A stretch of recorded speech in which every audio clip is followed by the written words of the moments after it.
It's often said that young people don't really think much about social insurance because they tend to think of themselves as young and vulnerable, and social insurance sometimes sounds like something old people worry about, like Social Security and Medicare. And one of the things I find exciting about your generation, and by the way, my book, Code Red, is dedicated to your generation, which includes our three kids.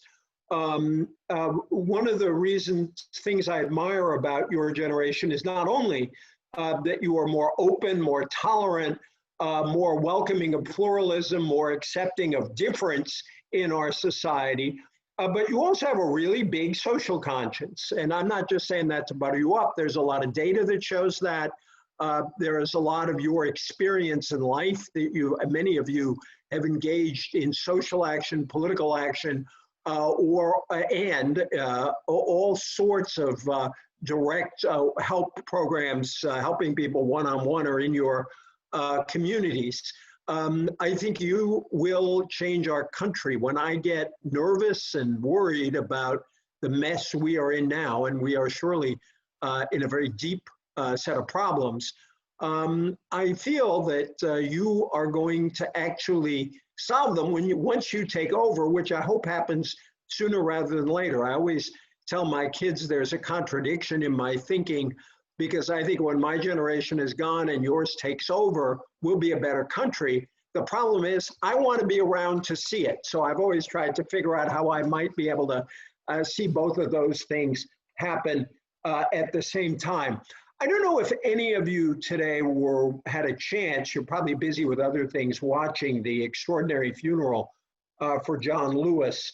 There were so many powerful speeches given. I was really struck by an amazing civil rights leader named James Lawson, who trained a lot of the people in the civil rights movement, including John Lewis. He's 91 years old.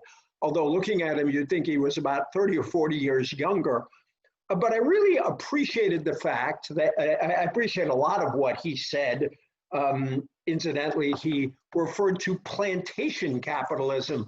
So I thought it was a very interesting corrective on our thinking that, even in a time of slavery, those plantations existed in a market economy. So it's a reminder that there are some forms of capitalism that can be just and other forms of capitalism that are unjust.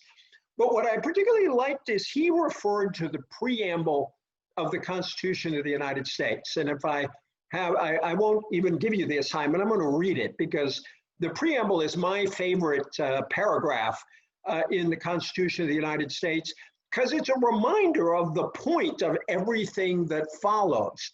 I love the fact that the first word of our Constitution is the word we. And I don't think we think of ourselves enough as a country right now as a we. And yet I think our whole national struggle over the last, since settlers first came to these shores in the 1600s, our whole national struggle has been to make sure that every American is included in that we. And that certainly wasn't the case when we started, and there have been many struggles since to expand our sense of we. So what does the preamble say? We, the people of the United States, in order to form a more perfect union, establish justice, ensure domestic tranquility, provide for the common defense, promote the general welfare. I'll get back to that in a moment, but I always like to joke with my conservative friends that welfare is right there in the first paragraph of the Constitution of the United States. Promote the general welfare and secure the blessings of liberty to ourselves and our posterity. Do ordain and establish this Constitution of the United States of America, which means that from the beginning, even though we are a country that celebrates individualism and celebrates individual achievement, from the very beginning, we were a we country. We talked about the common good. We talked about the rights we had in common. We talked about our obligation to protect and defend each other's rights, because we know if we don't protect the rights of others, our own rights will be in jeopardy. I think social insurance has been a powerful idea for well over a century, really a century and a half, because it understood that whatever kind of economy you organize, the health of that economy depends upon the ability of everyone to thrive and the ability of people to live through and manage their way through moments when, as with any form of economic organization, live through moments when things turn down. That's why the word insurance is in there.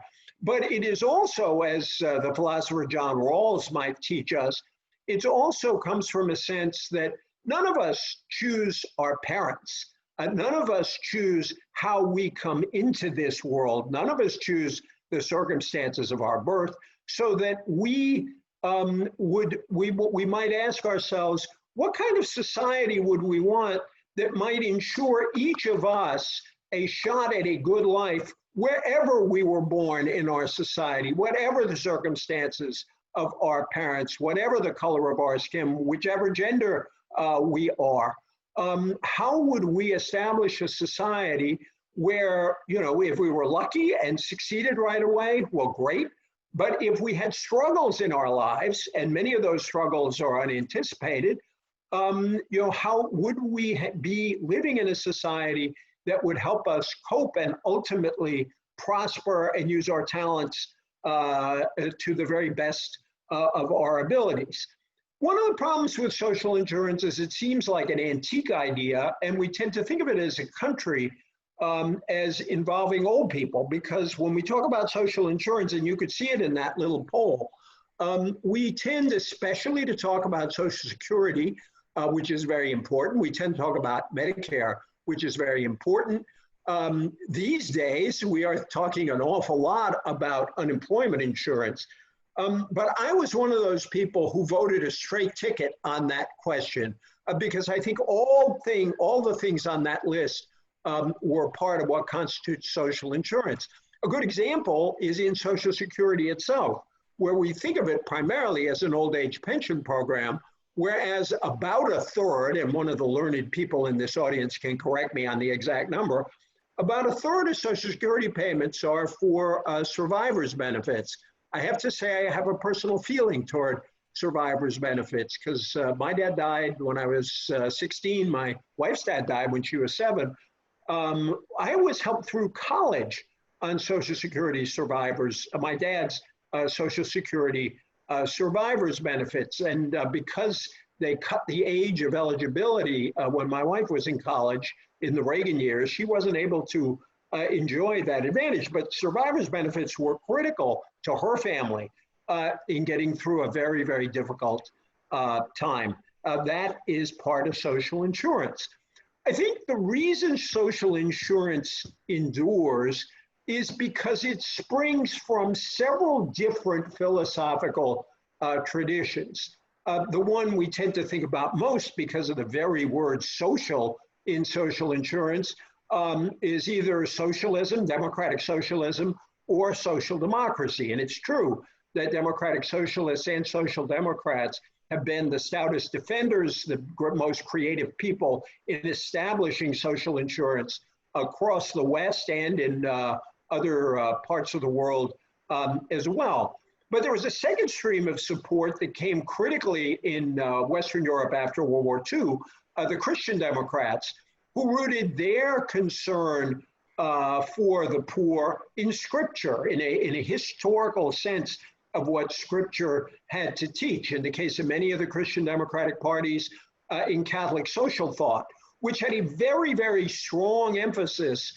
on the need for robust public action to fight poverty and to lift up those in need. As the Scripture says, we should be most concerned with the least among us.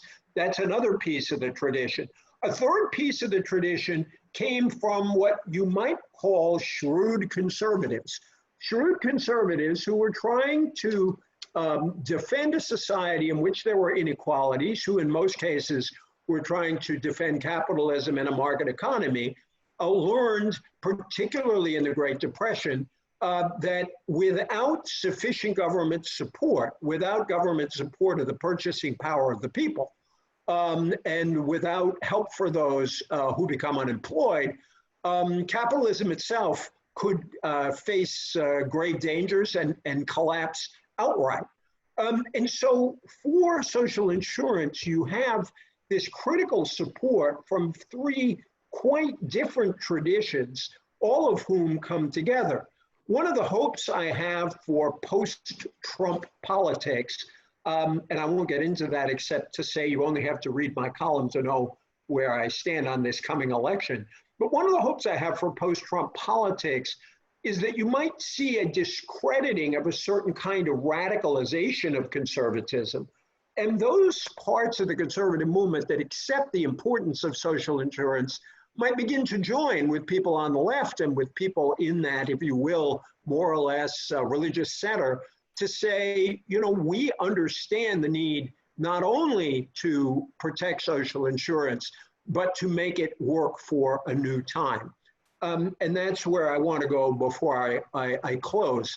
I've really been grateful to the Academy all those years for keeping that old essay alive for 21 years from the end of the last century. And I believe pretty much every word I said then, but just think about the difference in the circumstances of when I gave that talk versus now. In 1999, the economy was at the peak of the great 90s tech boom. Our unemployment was extremely low. We actually had a period in our history that's been very unusual since the 70s, where there was income growth, roughly equal income growth across the quintiles, the top, the next to the top, and then the bottom three were all growing at roughly the same rate in that period. And so in 1999, we were thinking much more. We had sort of disestablished an entitlement to welfare, which I opposed at the time. We can talk about it. I was in favor of linking welfare to work. I did not like the welfare reform that got passed because I thought it was insufficiently generous and would create problems in times of difficulty. Nonetheless, we had a lot of confidence that the economy would be prosperous and social insurance might be important to a significant segment of our population, but wasn't on the top of mind of most people. Boy, a lot has changed since then. Especially those of you who are younger, you have a much less rosy view of how the American economy can work. At the older end of your group, you have people who had to live through the Great Recession from the end of 2008 through 2010, which was the biggest economic collapse since the Great Depression at the time. And now we are living through an economic collapse that is even more extraordinary, that it sometimes seems to rival some of the Great Depression numbers. Moreover, in the last 20 years, I do think more Americans are more alive than ever of the costs of inequality in our society. I think we're seeing it in this pandemic. Not only is the virus, are people who are African American and people of color more susceptible to the virus, not only are lower income people more likely to get the virus, and they're also suffering higher death rates, but the fact is that the people we call essential workers were for a very, very long time the invisible workers. People didn't appreciate the people who worked in the supermarkets, the people who delivered all those packages, the people who cleaned the streets, who picked up our garbage, who did all the things that are necessary to keep our society going, let alone all the people who are working in the hospitals, including a lot of very low-paid people who maintain the hospitals and keep people in some comfort.